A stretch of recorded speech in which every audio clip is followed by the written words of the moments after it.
Hi, my name's Martha Patsy. I'm the sewing teacher at McDowell Intermediate High School, and I'm teaming with St. Vincent Hospital to make masks for the team of doctors and nurses who will be using these as protective devices.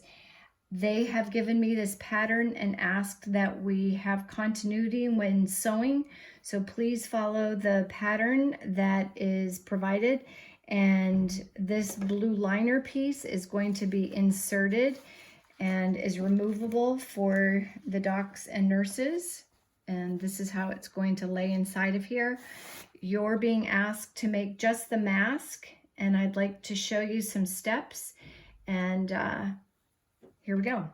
So from this pattern, you will cut piece B, 2 pieces out of the fabric that is either white or off-white cotton that's been pre-washed.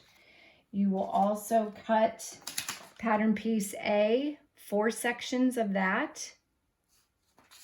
You will then take each of these sections on the round side and sew them together with a 1/4 inch seam.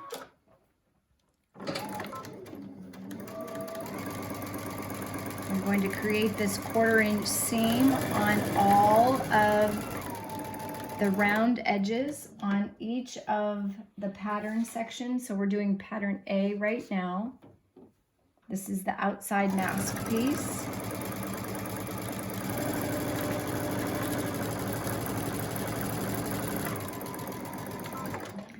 And this is pattern B piece. I'm going to add a 1/4 inch seam to it.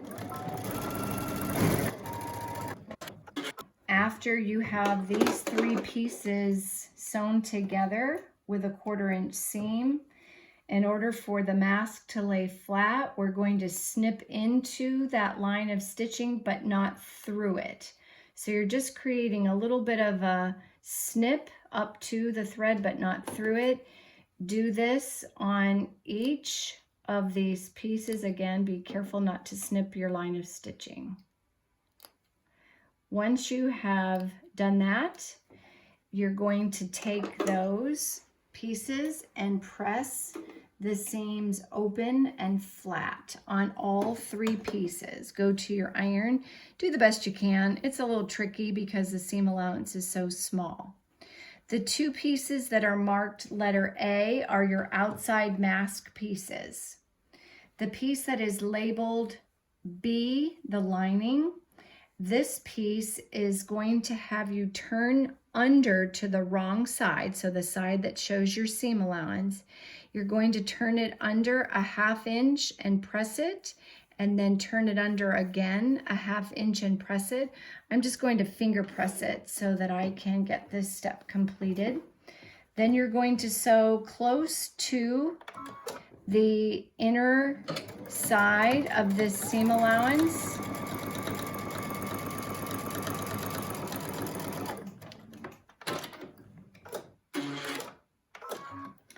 The directions then say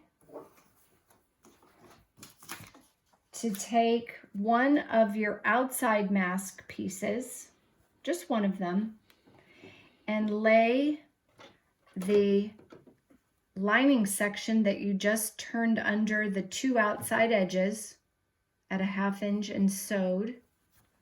You're going to mark up and match your seams with a pin.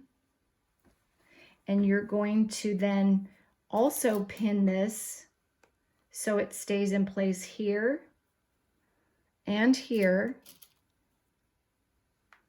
Repeat on the other side, matching your center seams. And again, pin this in place so it doesn't shift during sewing.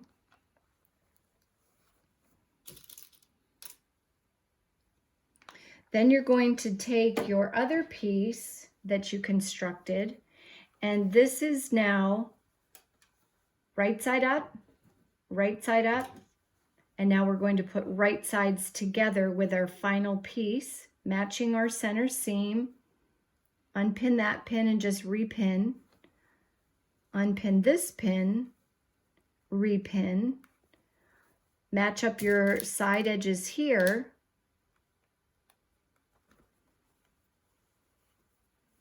you'll flip it over and do the same. This piece, once all your edges are matched, gets that same 1/4 inch seam so that everything is in alignment.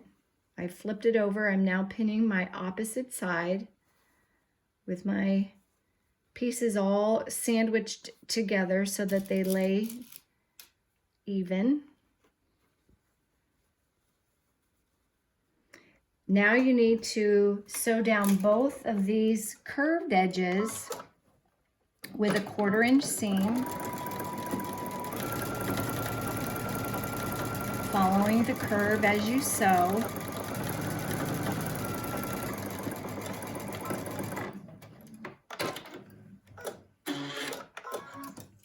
Do the other side, same way.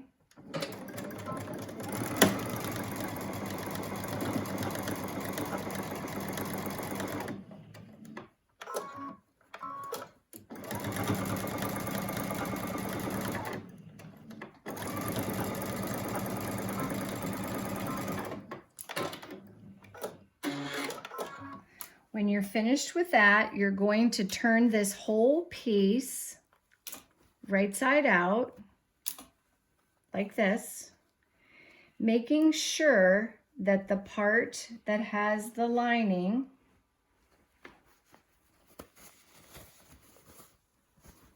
is on the top. Once you get this part done, you can go to your iron and press it so that these edges are even. I'm just going to pin mine for right now, but you're going to go to your iron and press it on both sides.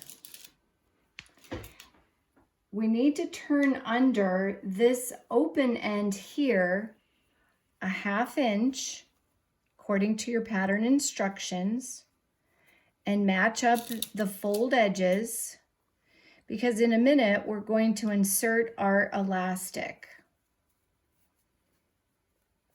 This piece is just tucked under to keep the raw edges of our fabric from showing. I'm just adjusting it with my fingers and pins to save time. Pressing is really quicker. This is the other end, and we're also turning this under a 1/2 inch. So again, our raw edges are even. Our fold edges, excuse me, are even. Now I'm going to take 2 pieces of 1/4 inch elastic. These have been cut and measured at 7 inches. We're going to take that pin out and insert the elastic just about a 1/2 inch, 1/4 inch to a 1/2 inch into the corner part. Don't wrinkle your elastic. Make sure it forms a nice flat loop as you go around. You're going to do this loop here on both sides.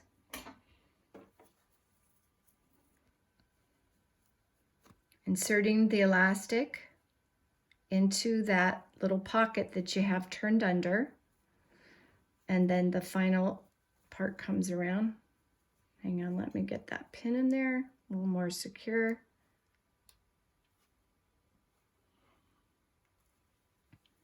Bring it around, insert it, pin it. And now the last step we're going to do is we're going to sew very close to the edge, about 1/8 inch away from the entire outside edge. I'll start that now.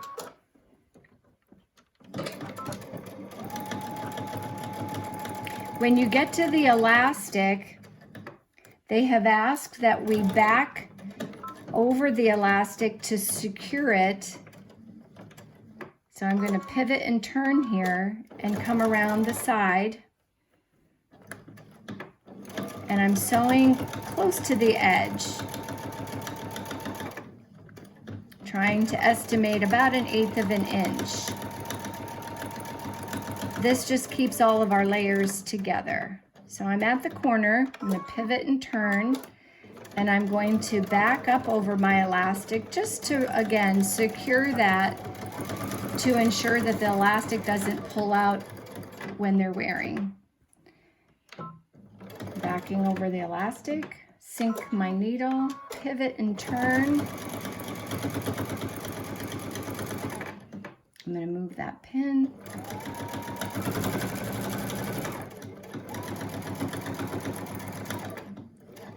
Coming to the end here, sink my needle, pivot, turn. I'm going to pull that pin out, go over my elastic, back up, come forward, and at the end I'm going to back it up just to lock in my stitches, cut my thread, and any loose threads you can then clip off if you have any. This is the finished project here, and this is where, again, the blue liner is going to be inserted. Thanks for listening. If you have any questions, Mill Creek has a page set up. You can forward questions at that time. Thanks for all the hard work you're doing.